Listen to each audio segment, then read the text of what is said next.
Welcome everybody to Healing Conversations. We are going live on Facebook. Today we have Franchesca Hanna on the topic of finding okay after sexual assault. Um, we'll give it a minute or two to let everyone arrive. Franchesca, welcome. Thank you so Glad much. to have you here with us. Let's see here, we are live on Facebook. There we go. Perfect.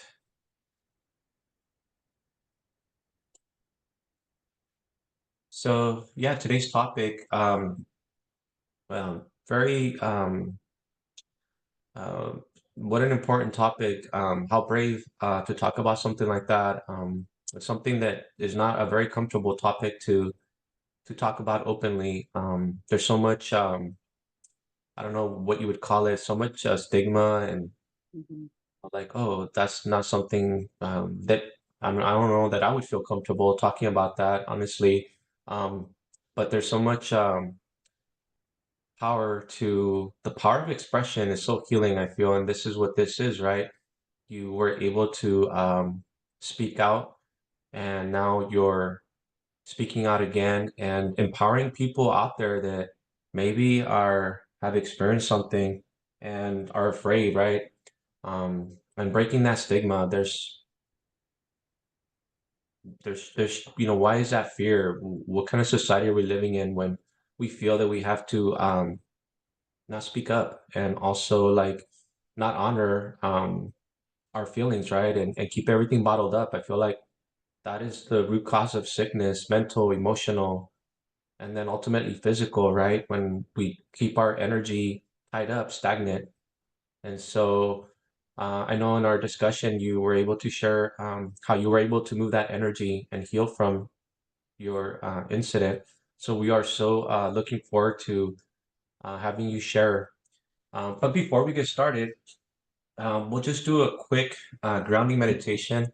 No, we're all arriving here still early, but the stressors of the day, especially at a job or what have you, do pile up. And so this is a time to unwind that, unpack it, um, put it to the side, and arrive here on our call and give our undivided attention to you. So I invite everybody here on the call, on Facebook Live, to close your eyes. Obviously, if you're driving, do not close your eyes. But for those of us that it's safe to do so, we can close our eyes and take a deep breath and hold it and embrace yourself, hug yourself, and say, I love you, and release the breath.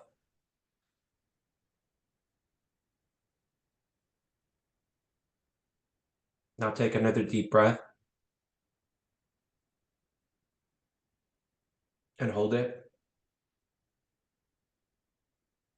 and say, I accept you, and release the breath.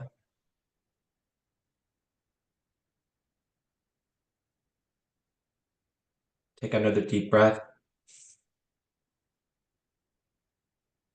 and hold it and say, I am doing the best I can,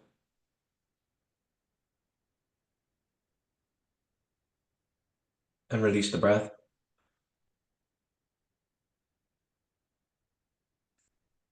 Now open your eyes and arrive on your seat, wherever it is that you're at. And let's give our full and divided attention to Hannah as she gets us started on the topic of finding okay after sexual assault. Now, a little bit about Hannah to set the table. Her name is Franchesca Hanna. I apologize, sir. I'm calling you by your last name. Franchesca Hanna is the co-owner and CEO of Humboldt CBD, a family-run business focused on natural, holistic wellness solutions. Now, she's a mother of two. She's a wellness advocate and a survivor of sexual trauma.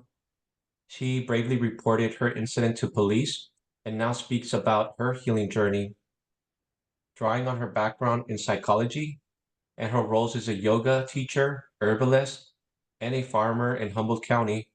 Francesca has cultivated a deep belief in the power of addressing trauma to foster true healing. She's also volunteered as a mediator, helping others navigate difficult situations with empathy. Through her work and personal story, she aims to inspire others to embrace their own paths to healing, mindful living, and empowerment.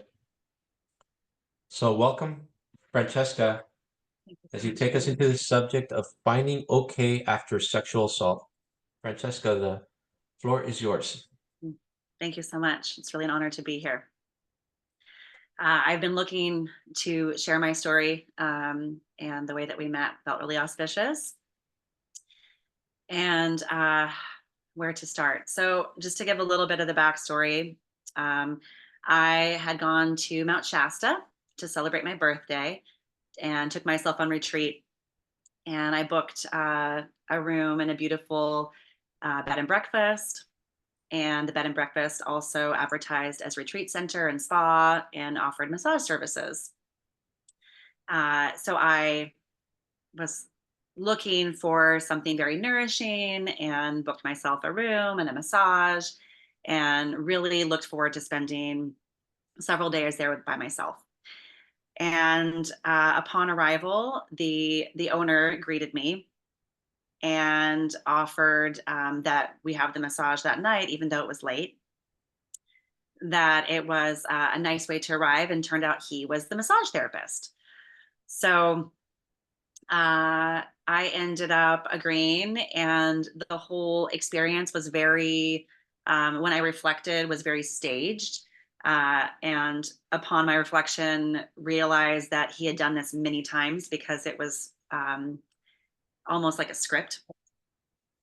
So during the massage, he's a very good massage therapist and been a massage therapist for like 30 years. He was 72 at the time. And at the end of the massage, he violated me sexually. I was nude and put his fingers inside of me. And I froze, which I later learned is a fight or flight response. It's biological. Most women freeze, and many women during sexual assault actually orgasm, which was something that was surprising for me to learn. And unpacking my experience, really understood the layers of guilt and shame that are associated with sexual assault and why so many people choose not to speak about their experience and internalize their trauma. So, my experience after the fact, I was in a pretty serious state of shock for a few hours and had confronted him after what happened. And he referred to the experience as a gift and was like, "It was so lovely to share this gift with you." And I was responded, "That wasn't a gift. I didn't enjoy that. It wasn't something that you gave me. You took something from me, and that was not consensual." And expressed um, I was upset and also really confused. And he was gaslighting me and was very, very experienced in this.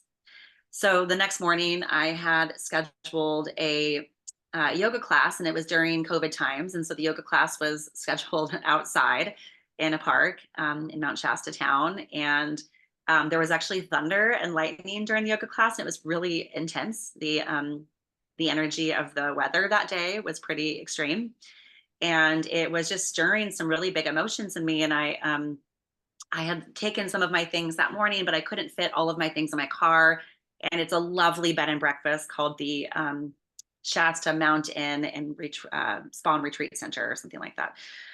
So I decided that I would take myself to breakfast and wrote a 6-page front and back letter to him expressing his abuse of power and how I would not be paying for my accommodations or massage, and expressed in great lengths about consent, and full of adrenaline, went back to the bed and breakfast to go gather the rest of my things and leave the letter.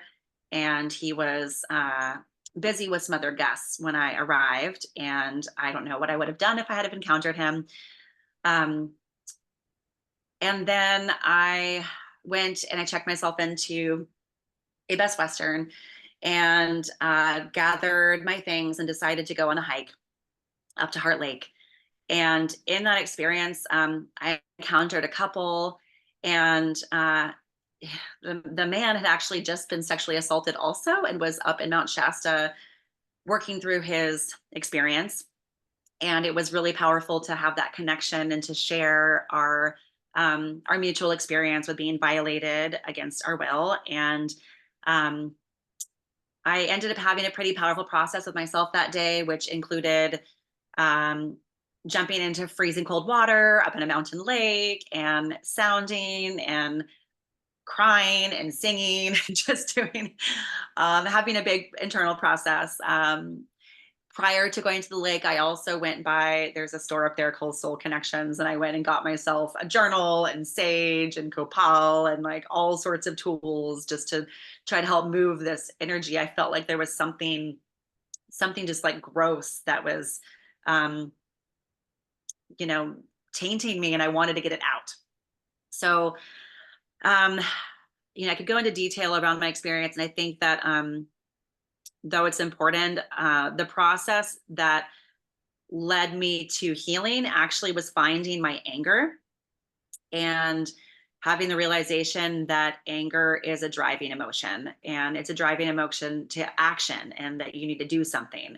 So it was actually the following day that I went on another hike up to Bunny Flats, and I got up to the top, and I just like started yelling, "Fuck that motherfucker." And there was nobody around. Maybe the bears could hear me. But I just started yelling and felt my strength come in. And I was like, okay, what do I do? I need to do something. What do I do? And I'm like getting goosebumps talking about this. So I was like, well, what can I do? How do you hold someone accountable in this situation? It occurred to me, oh, police. I call the police. So I hiked back down the mountain, and I called the police.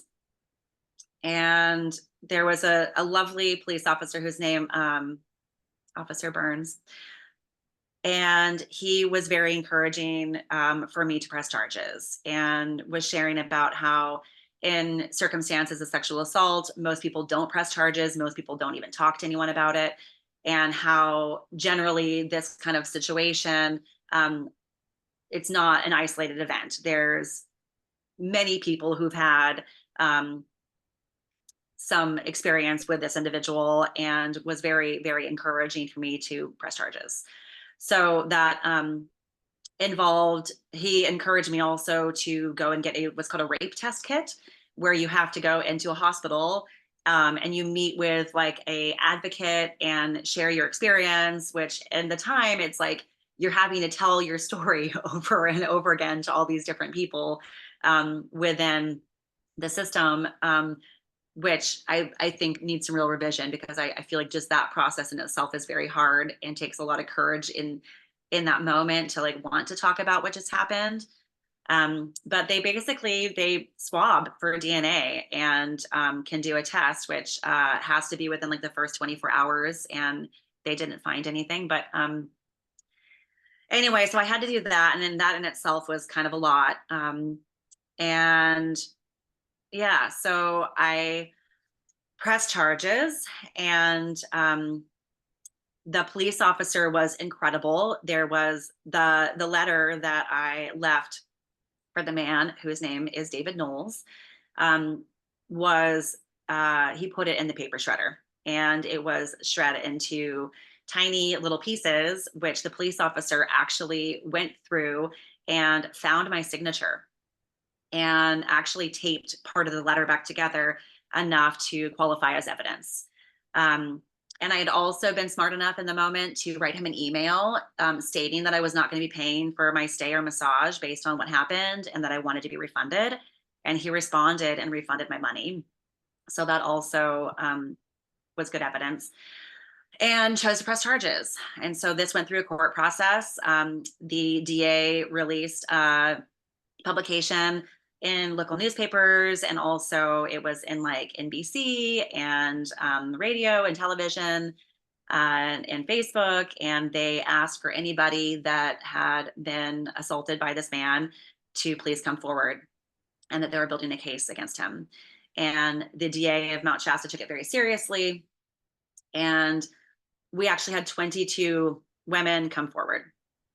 And some of them were elderly, many of them were elderly, and some of these cases had been over 20 years ago, and were beyond the statute of limitations, but still, it was really powerful.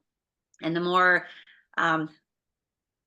women that came forward, and in this Me Too situation, it became so evident to me how significant this was, and that this man had been sexually violating, raping, assaulting women for over 30 years.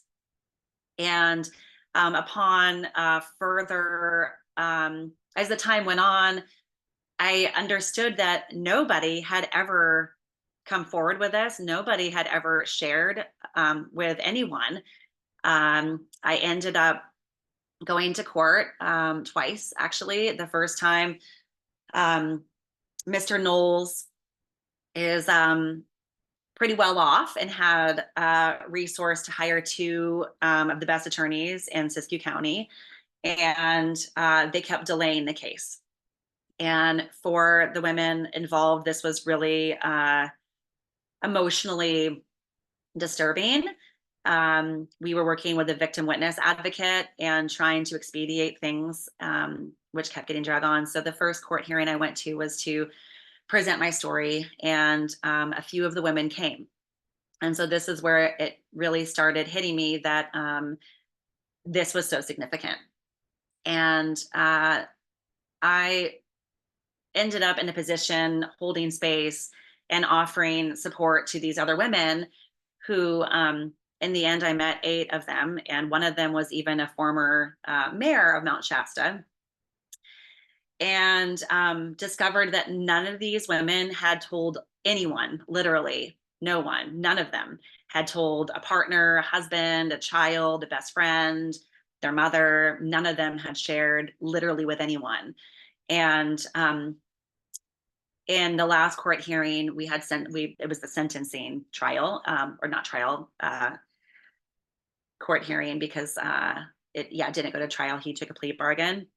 And during that court appearance, it was pretty intense. I felt pretty threatened. He looked at me at one point in a way that was kind of intimidating.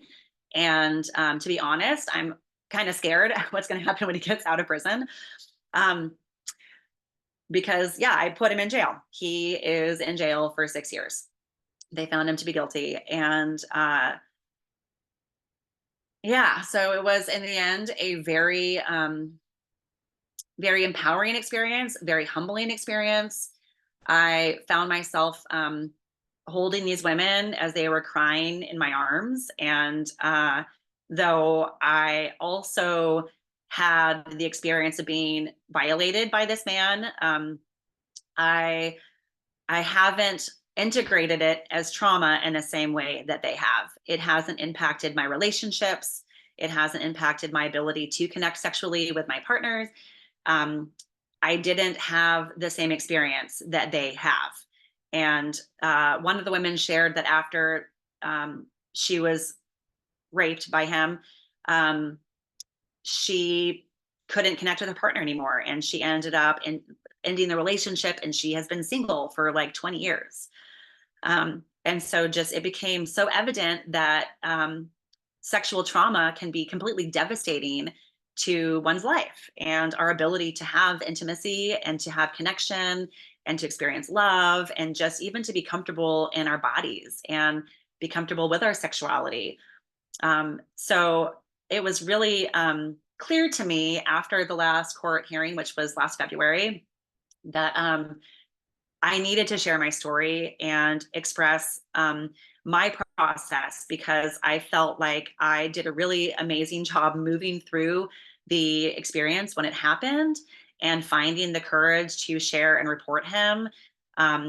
help me to find my strength and empowerment and control over the situation, because sexual assault is someone asserting control and power over you, and um, and that's a very vulnerable position, clearly, to be in, and very disempowering. So when that happens, it's, I feel, really, really important to share about the experience and to take your power back. Um, so yeah, so that's what I feel that I did, and have wanted to connect with others around this, because I think the only way to really heal from these experiences is to share and to find our power, and to move it out of our bodies. That was something I found to be, that we hold these energies inside of ourselves, and they really impact our experience. So, um, yeah, I guess that's, I could go into more detail, but I feel like that's kind of the nuts and bolts of the situation. And I'd love to, um, yeah, to hear from anyone who has any questions or has something to share. And for me, it's been a story that's very relatable. I've talked to many men, even many women, but even men have shared with me that they were sexually assaulted by a massage therapist. And it seems this is actually a pretty common, um, much more so than I would have expected, scenario. So thank you. I feel complete for the moment, and really appreciate being able to share.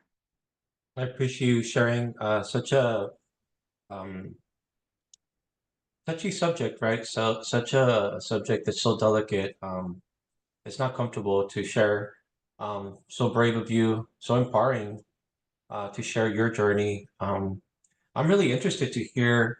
I know when we talked initially, like what was that process for you to move that energy, to move that trauma out of your body, to really fully address it, to not suppress it. I find like I don't know about everybody else here, but I know it's like very easy to try to numb ourselves, try to push it away, try to Mhm. store it away somewhere Right. where we just out of sight, out of mind to try to move past it. That's like the most easiest way that I think in today's society we try to drown out the hurts, the trauma.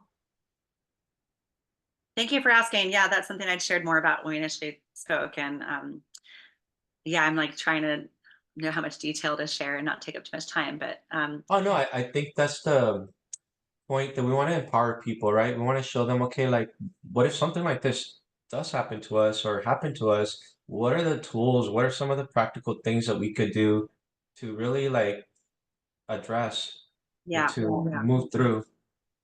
yeah. So thank you. So I did a lot actually, and kind of drew from every modality I could possibly think of. And I felt, like I said, like I needed to get something out of my body. Like it felt um, like there was something in me I needed to move out.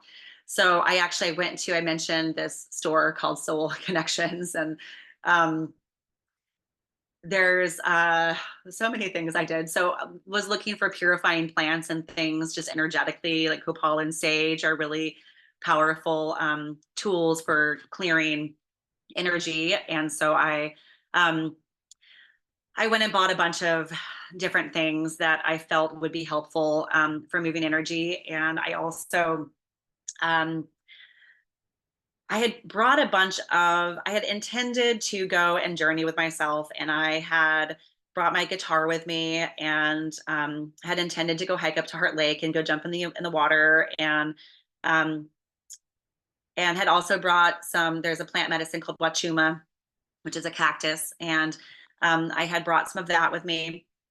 And I enjoy microdosing that sometimes, just to drop in with myself deeper and to connect with nature. And so I did have some of that.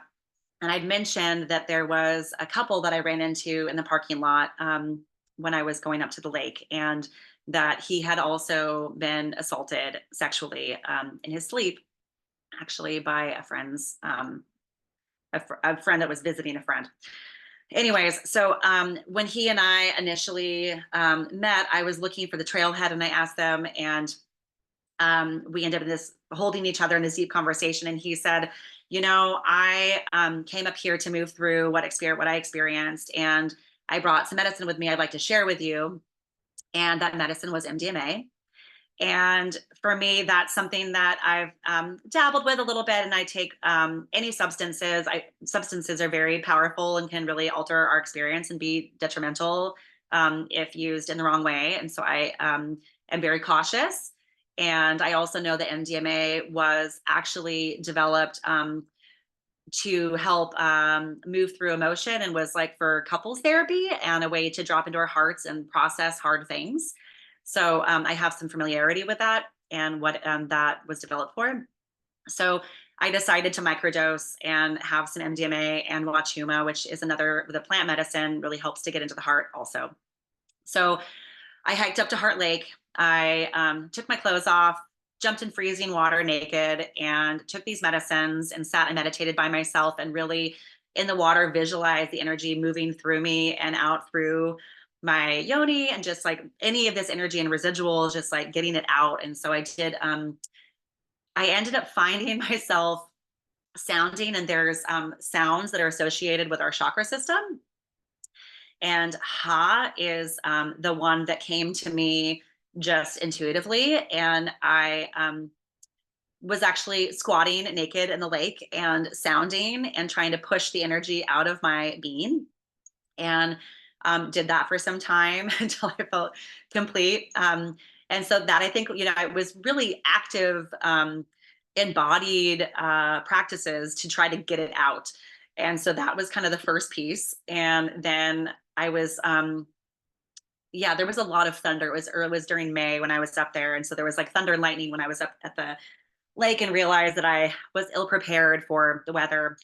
I needed to hike down. So on the way down, I was singing and just about what happened, and just kind of like letting my emotions just like flurry, and whatever was coming up, just kind of, if you're free writing and you're just like letting your pen go wild on a paper.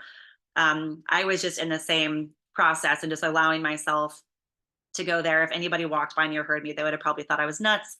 But um, and then I got back to the hotel, and some hours later, after having quite a journey with myself and at the lake and hiking, and I did a Google search that what did Native Americans do to deal with rape. And one of the things that I found was cedar baths. Again, cedar is a cleansing and purifying plant, and that they would take cedar boughs and make a bath.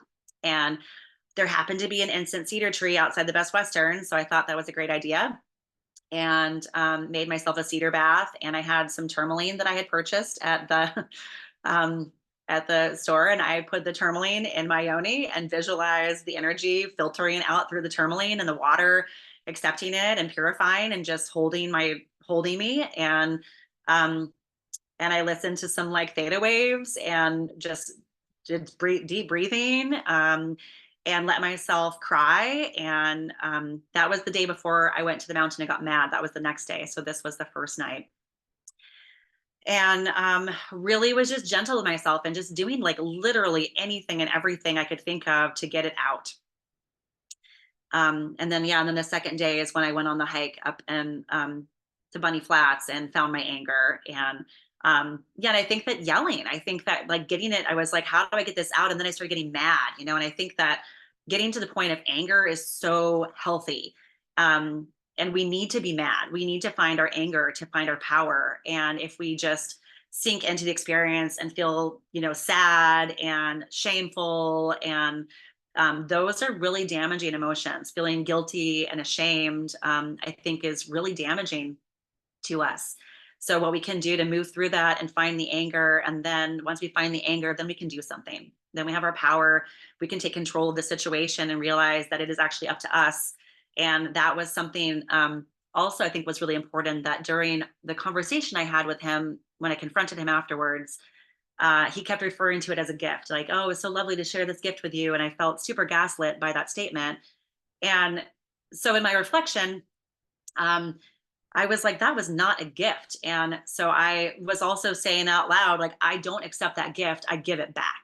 And and that was something that I was visualizing, that like, no, you didn't give me anything to me, you took something from me. And That was a really important distinction for me.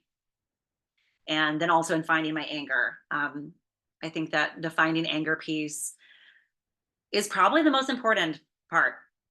I think that, what we can do to move the energy out of our bodies, and writing also, like after the yoga class, I went and took myself to breakfast before I went to go retrieve my things. And I wrote, a 6-page front and back, so 12-page letter, and really express my feelings and how that, that impacted me, and like, how dare you, and getting to communicate with that perpetrator, how he impacted me, and that it was my birthday week. I came up there to have nourishment and to go on retreat and take care of myself and process other things that were traumatic and other things I was trying to let go of. And then he just added this whole new layer of shit that I needed to deal with.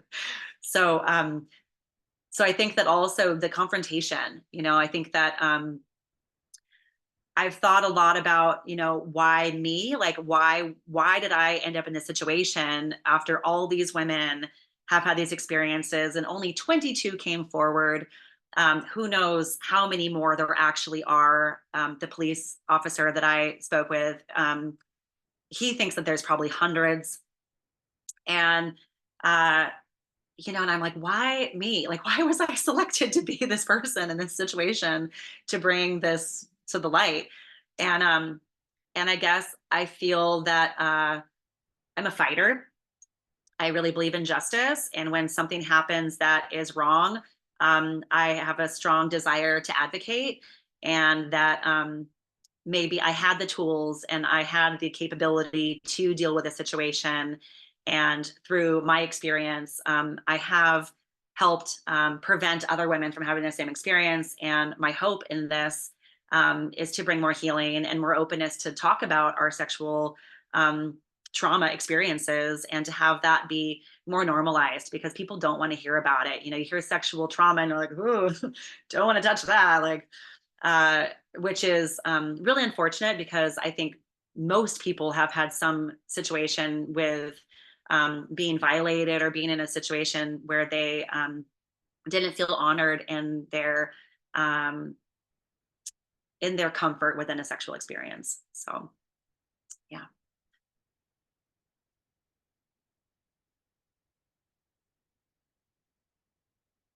Oh, I can't hear you. I think you're muted. And no, thank you for sharing so much, so many details about what you did to move that energy, to not suppress it, numb it, put it away. You talked about like with intention, like sitting with it, crying with it, being angry with it, not making anything wrong, right? Just letting everything that you felt come to the surface and expressing it. And I feel like healing conversations, it's in the title, conversations, healing, expression. And that's what this space is for.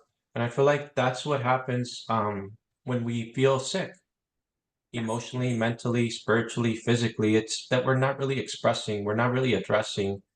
And what we don't express and address stays within us, and it starts decaying our expression.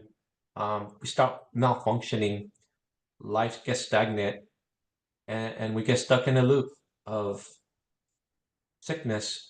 And so, thank you for being so brave to express that you were able to address it in so many ways. And there's no one way, I feel. And that's really what this platform is about, really sharing many ways. How can we address our traumas, right? And move through them. There's so many ways we've had speakers like talk about, like, for example, some recent ones about neuro-linguistic programming. Oh, We had yeah. people talk about energy healing.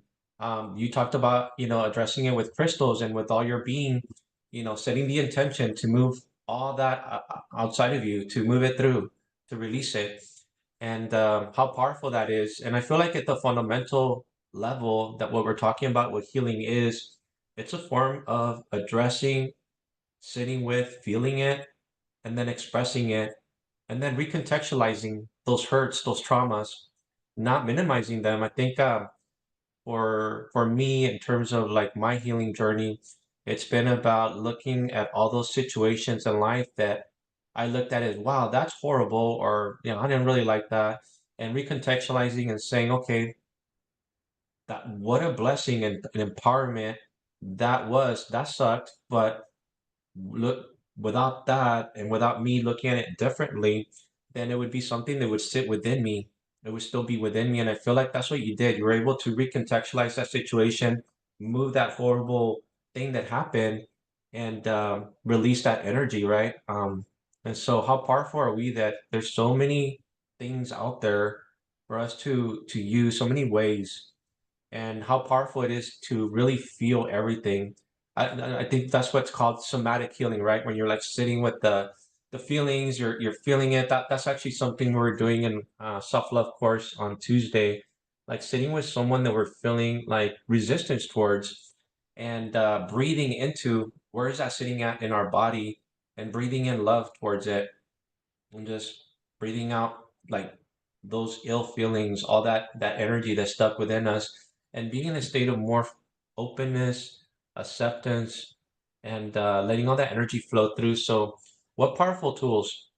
Thank you for helping us appreciate that it's okay to feel everything that happens. We don't have to pack it away. We don't have to ignore it. We don't have to numb ourselves. Because I feel like that's so common, right? And to Absolutely. really, mhm, so And that's the most appreciate. shocking thing to me is that people don't talk about it. Pretty much everybody, I shared very openly with my experience. I made posts on social media. I was extremely forward about my experience, and I have had numerous people reach out to me because of that. That again have not talked about it at all and have carried this their experiences with them, and it's been harmful to them in their lives. So yeah. So thank you for having this platform and for opening up dialogue. I do feel like speaking about our experiences helps us tremendously to heal and to connect. And I think that that's we're inevitably going to have trauma. Horrible things are going to happen. That's just part of life. But it's really up to us how we choose to perceive our experiences and what we do with them. I think so much of our experience is the stories that we tell ourselves and the stories that we tell each other. Right. I think there's so much empowerment when we do share. And again, this is a space for the power of vulnerability, for people to be able to speak up about their experiences and to be seen, to be heard, and to feel connection, and to see that, wait a second, I don't have to do it the way I was doing it. There's a different way to do it. And you're providing that space by your expression for other people that are listening in right now, people that will listen to this call later on Facebook, YouTube, that, wait, we're not alone. There's someone else that experienced something similar, or maybe they can use this situation to address whatever it is that's going on in their lives, right? Like it's okay to feel any particular way. That's one thing that's come through me, is that there's no way to be, right? Just honoring wherever it is that we are in our journey. Um, we exist and we already are worthy. There's nowhere to go. And a lot of times I feel like our suffering is when we think that we have to be better, that we have to do better, that we have to be fully healed. But I feel like the relaxation into this gift of life is really seeing that, wait, there's no way to be. I'm alive, and that's enough right there. I'm already worthy. I'm fine. But yet, these type of conversations that we're having today then open up a new awareness, because now people like myself, people that will see this call later, people that are seeing the call now, can really say, wait a second, like that really did hurt, but I haven't done anything with it. I'm still carrying that. Yes. Now people have a perspective, awareness, really. That's what we're dealing with here, awareness, because you pointed that flashlight of awareness, right? It's illuminated areas in our lives, perhaps that we are numbing ourselves to, ignoring, hacking away, that now, wait, it's okay to get angry. It's okay to cry. It's okay to sit with whatever that emotion, to sit with whatever story we've created around whatever hurt we have that we're carrying, and to really examine that and create a new story to address that, feel it, and let all that move through. And there's so many things out there that people can so many resources, I should say, so many people. There's therapy, there's life coaches, there's energy healers more on the holistic side. There's friends, there's family. there's so many resources, so many healing modalities out there. I mean, like I've been exposed to so many like emotional emotional techniques to address emotions, right? There's so many avenues to really process our hurts, and so this is a door that's been open for us to kind of like see, okay, what resonates for me, what healing modality resonates for me, and try different things. So if there was one technique, I know you mentioned a few, there was one thing, and I know, expression is a fundamental thing, I think, underneath all techniques, being able to address whatever it is that we're feeling and express it.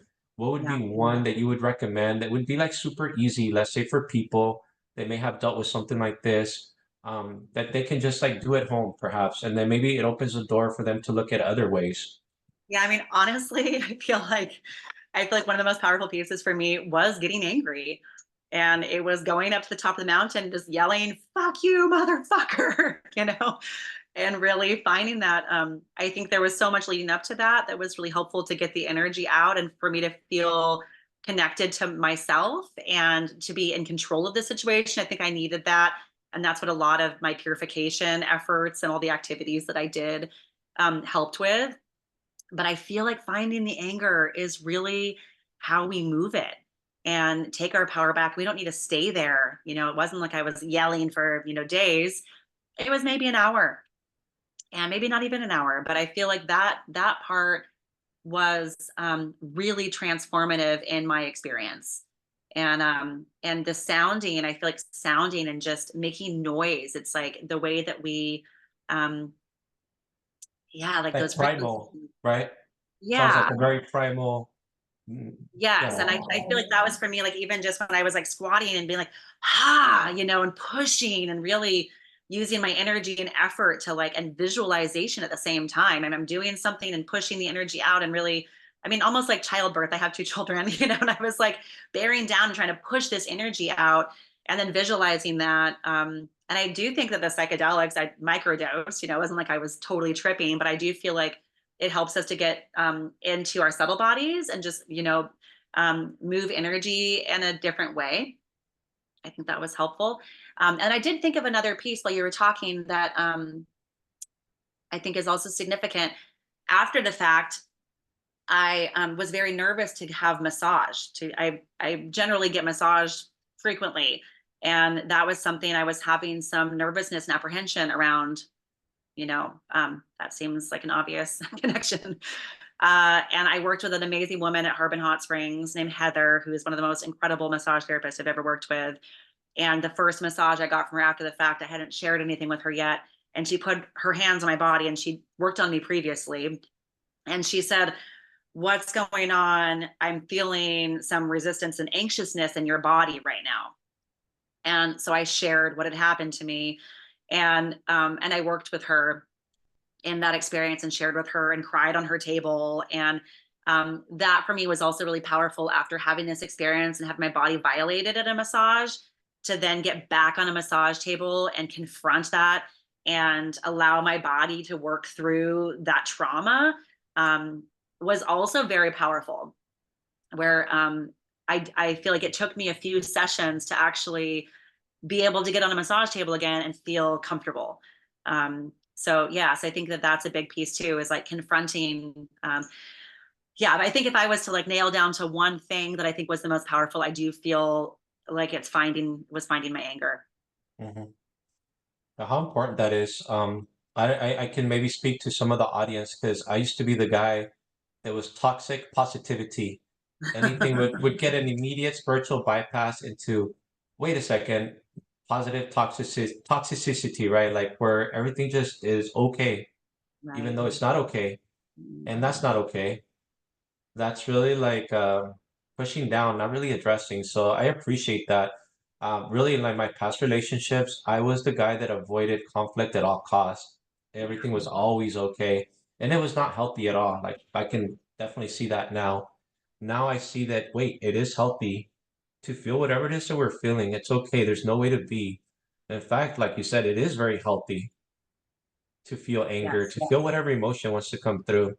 Just because we feel angry doesn't mean we own the anger. It is just We're not simply the what is. anger. Yeah, it doesn't mean that we're going to do something crazy either. I think that anger has a negative association, Mhm. but anger is literally a driving emotion toward action. So we get to choose how we engage with our anger and what we do with it. And so that was for me that conscious process of intentionally being like, okay, I found my anger. I'm feeling angry. And what do I do? And so that's a moment that I paused and tried to evaluate what the best course of action was to get the desired result, which I realized like I needed to have justice, I needed to have some accountability, and to change the narrative around what happened, I needed to find my anger. So, and I didn't throw anything or go try to, slash his tires or do something. um, but that, yeah, I think that anger is really powerful, and I think we are taught to just make things pleasant and like, oh no, it's okay, we're just going to shove that down over here and it's fine, I'm good. And that does create illness, that creates disharmonies in the way that we relate with other people, that actually builds walls within our ability to have healthy relationships. Um, so I think, yeah, I find finding anger and then knowing, that anger is a healthy emotion. It just needs to be expressed in a healthy way.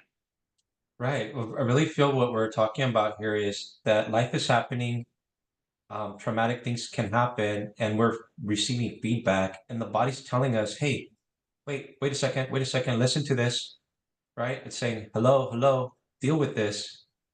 And exactly like you said, whatever that is, it's feedback, feeling it, expressing it, moving through that, and then taking action. Yes. How brave of you for not just yourself, but also all the women that were empowered, whether they stepped up or not, by the actions that you took, right? Like, wow, that's such a heavy story, right? Like, wow, so much trauma there. And how lucky is everyone that you exist? How lucky is everyone that you exist? Thank you for being so brave and for being so powerful, to speaking up. Because now, like for sure, I can't see that he is going to be in a position to do that to anyone else moving forward. So thank you for, and I'm sure everyone that was of his victim is very, very thankful as well. And I know as you were sharing your story, like at times, like woo, like I was buzzing, with the depth of your expression and everything that happened that there. It's like wow, so powerful. Thank you for being so brave. We appreciate you so much. So we got about 11, 10 minutes to go. Just wanted to open it up to see if anybody has any questions for Francesca on our call. Any reflections, any thoughts? Sean, did you have a comment?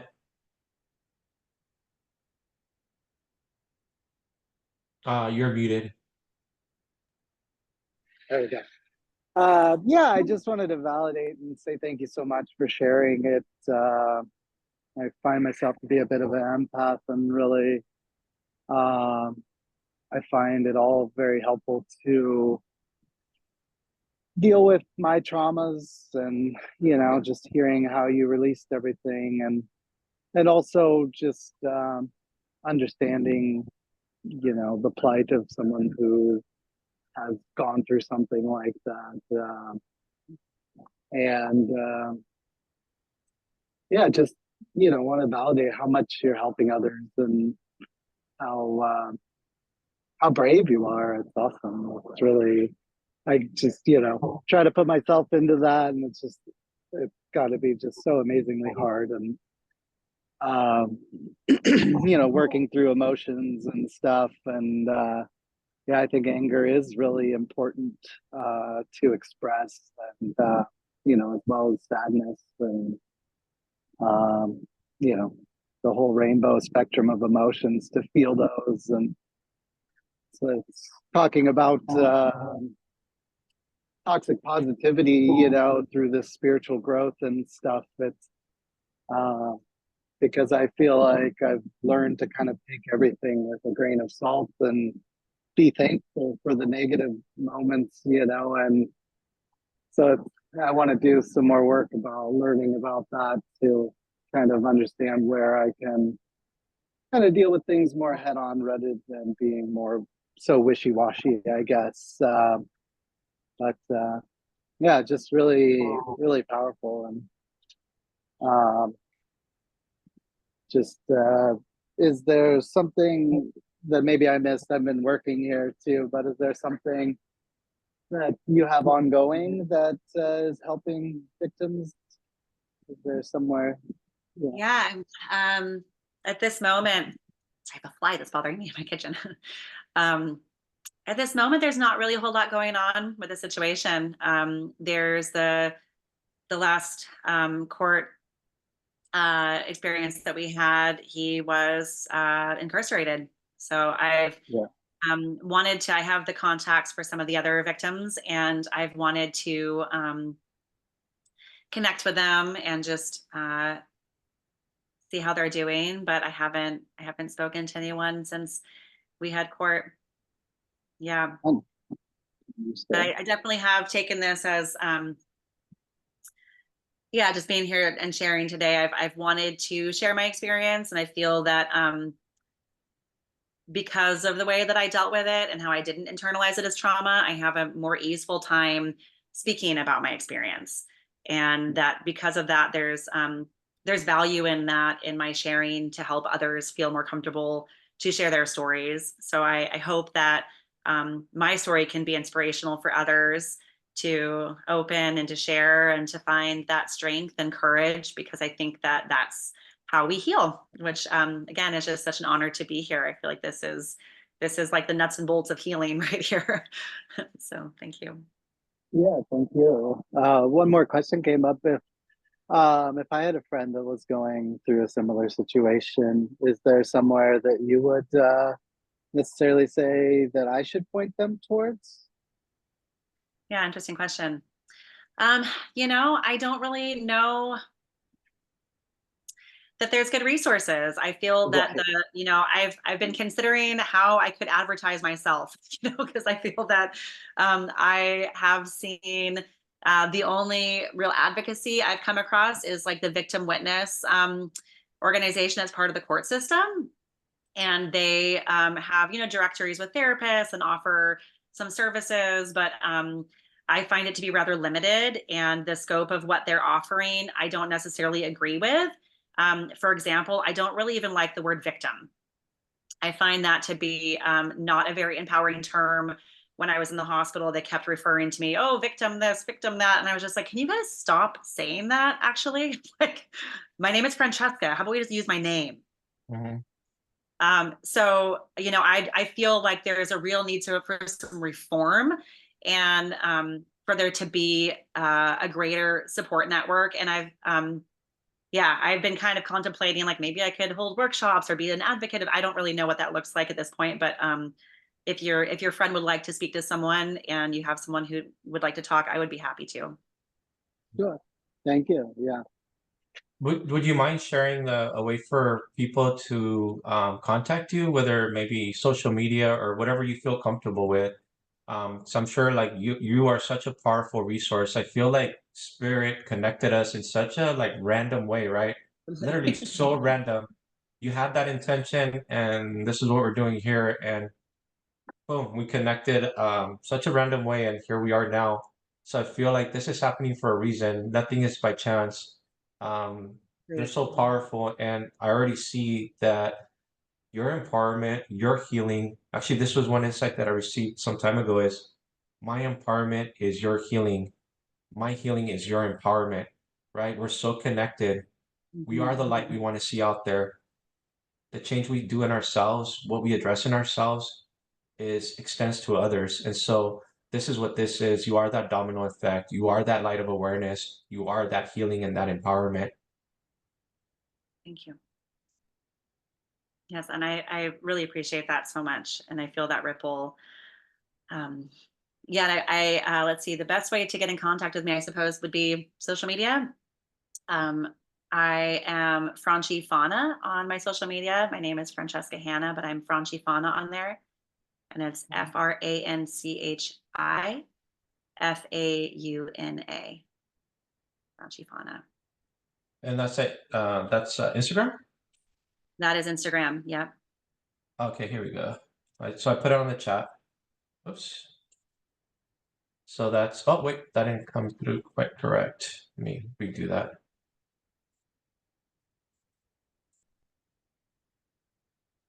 So at Franchesca. There we go. Okay, so it's on the chat. So FRANCHIFAUNA. Perfect.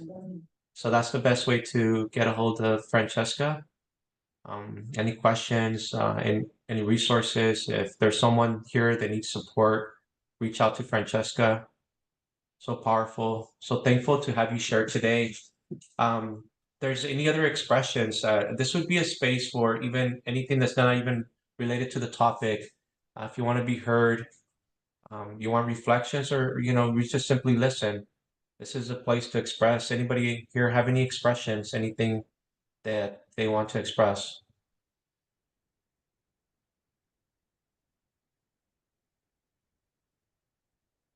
Okay, then we can close our call by doing just a grounding, healing, quick breathing meditation.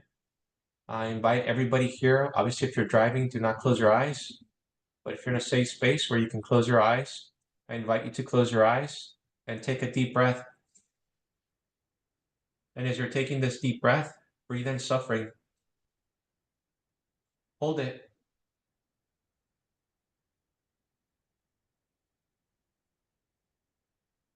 And now breathe out loving kindness to yourself and everyone else here on the call that you know, the world, humanity. And I invite you to open your eyes. And I'm thankful for all of you that showed up. And again, this is a space where it's founded on unconditional love and acceptance, free of judgment, where the expression of vulnerability is cherished.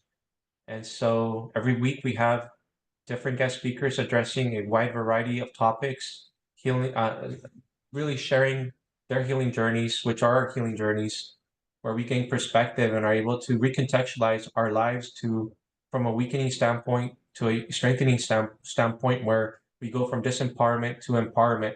And that's the goal here, for us to be able to realize our healed state, to go from malfunction to functioning, from force to empowerment and ease and flow.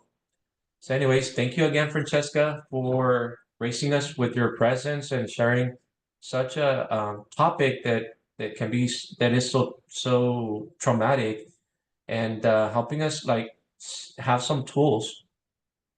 And the one that stands out is get angry. It's okay to feel whatever emotion and use that to move through whatever trauma we're going through. Really feel everything. Because if we're suppressing, we're really resisting and keeping in place that energy. But what we accept, we're able to transform and move through. So thank you again. Thank you, everyone here.